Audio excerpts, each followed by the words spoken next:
നമ്മുടെ കേരള PSC നടത്തുന്ന Kerala police sub inspector പോസ്റ്റിന്റെ ലിസ്റ്റ് ഇപ്പോൾ നിലവിൽ വന്നിട്ടുണ്ട്. അതുമായി ബന്ധപ്പെട്ട കാര്യങ്ങളാണ് ഈ ഒരു വീഡിയോ ഭാഗത്തിലൂടെ നമ്മൾ നോക്കാനായിട്ട് പോകുന്നത്.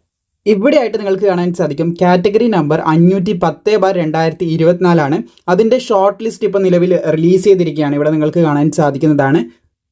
സോ ഈ ലിസ്റ്റിൽ വന്നിട്ടുള്ള ഉദ്യോഗാർത്ഥികൾ ഇൻ്റർവ്യൂവിന് വേണ്ടി എലിജിബിൾ ആണെന്നുള്ളൊരു കാര്യം കൂടി പറയുന്നുണ്ട്. അതുപോലെ തന്നെ പ്രധാനമായിട്ട് ശ്രദ്ധിക്കേണ്ട കാര്യം sub inspector of police trainee open market എല്ലാവർക്കും അപേക്ഷിക്കാൻ പറ്റുന്ന സ്റ്റേറ്റ് വൈഡ് ആയിട്ട് വിളിച്ചിട്ടുള്ള റിക്രൂട്ട്മെന്റ് ആയിരുന്നു 510/2024. കേരള പോലീസ് സിവിൽ പോലീസിലേക്കുള്ളതിൻ്റെയാണ് ഇപ്പോൾ നിലവിൽ റിലീസ് ചെയ്തിട്ടുള്ളത്. അപ്പോൾ നിങ്ങൾക്ക് ഇവിടെ സാലറി, ബാക്കിയുള്ള കാര്യങ്ങൾ, ഇതിൻ്റെ OMR ടെസ്റ്റ് നടന്നിട്ടുള്ള ഡേറ്റ്, അതുപോലെ തന്നെ ഫിസിക്കൽ കണ്ടക്ട് ചെയ്തിട്ടുള്ള ഡേറ്റ് തുടങ്ങിയ കാര്യങ്ങളൊക്കെ ഇവിടെ കാണാനായിട്ട് സാധിക്കും. അപ്പോൾ ഇതൊക്കെ കഴിഞ്ഞിട്ട് ഇപ്പം നിലവിൽ ലിസ്റ്റ് റിലീസ് ചെയ്തിട്ടുള്ള ഈ പ്രോസസ്സൊക്കെ കഴിഞ്ഞിട്ടാണ് ലിസ്റ്റ് റിലീസ് ചെയ്തിട്ടുള്ളത്. അപ്പോൾ ഈ ലിസ്റ്റിൽ വന്നിട്ടുള്ള ഉദ്യോഗാർത്ഥികളുടെ രജിസ്റ്റർ നമ്പറും കാര്യങ്ങളൊക്കെയാണ് നിങ്ങൾക്ക് ഇവിടെയായിട്ട് കാണാനായിട്ട് സാധിക്കുന്നത്. സോ ഇത് ഡൗൺലോഡ് ചെയ്യാനായിട്ട് നേരത്തെ ഡിസ്ക്രിപ്ഷനിൽ ലിങ്ക് കൊടുത്തിട്ടുണ്ട്. ഇതിൻ്റെ മെയിൻ ലിസ്റ്റിലായിട്ട് 206 ഉദ്യോഗാർത്ഥികളും സപ്ലിമെൻ്ററി ലിസ്റ്റിൽ 69 ഉദ്യോഗാർത്ഥികളും ടോട്ടലി 275 ഉദ്യോഗാർത്ഥികളുമാണ് ഉൾപ്പെട്ടിട്ടുള്ളത്. സോ ഇത് ഡൗൺലോഡ് ചെയ്യാനുള്ള ലിങ്ക് ഡിസ്ക്രിപ്ഷനിലുണ്ട്.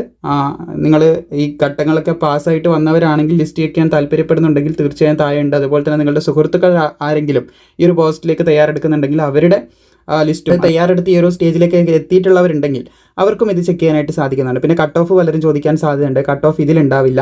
കാരണം cut off exam OMR test കഴിഞ്ഞിട്ട് വരുന്ന ലിസ്റ്റിലാണ് കട്ട് ഓഫ് ഉണ്ടാവുക. അത് ആ ഒരു സമയത്ത് നമ്മൾ അപ്ഡേറ്റ് ചെയ്തിട്ടുണ്ടായിരുന്നു.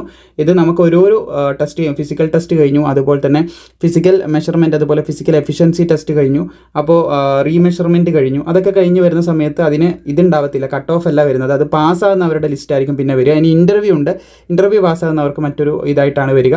അപ്പോൾ ആ ഒരു രീതിയിലാണ് ലിസ്റ്റ് വരുന്നതെന്ന് ശ്രദ്ധിച്ചിരിക്കുക. അപ്പോൾ മാക്സിമം സുഹൃത്തുക്കളിലേക്ക് ഇത് ഷെയർ ചെയ്യുക. വീഡിയോ ഇഷ്ടപ്പെട്ട ലൈക്ക് ചെയ്യാനും മറക്കേണ്ട.